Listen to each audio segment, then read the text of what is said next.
Cinema often dramatizes the tiger's roar before an attack. In reality, the most dangerous moment is silence.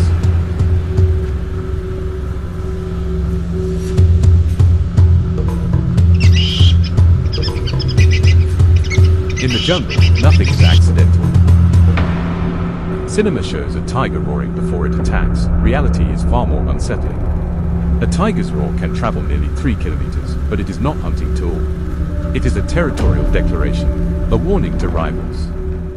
Before a hunt, the jungle goes silent. The tiger lowers its body. Its shoulder blades rise and fall with calculated restraint. Each step is deliberate. It studies wind direction. It waits for distraction. It moves only when the probability of success is high.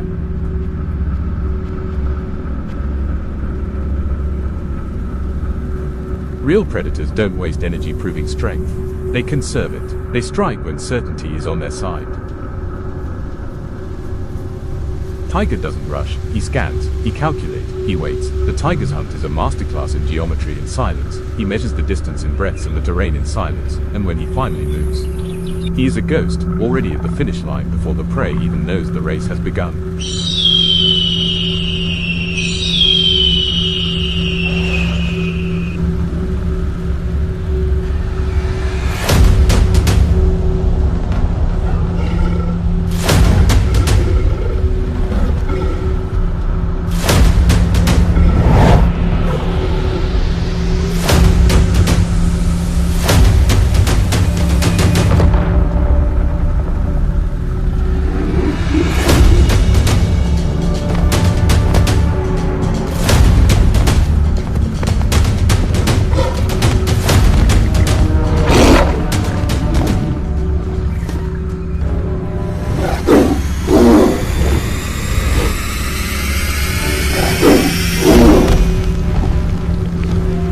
While cinema frequently dramatizes the tiger's roar as a precursor to an attack, the most perilous moment is often marked by silence.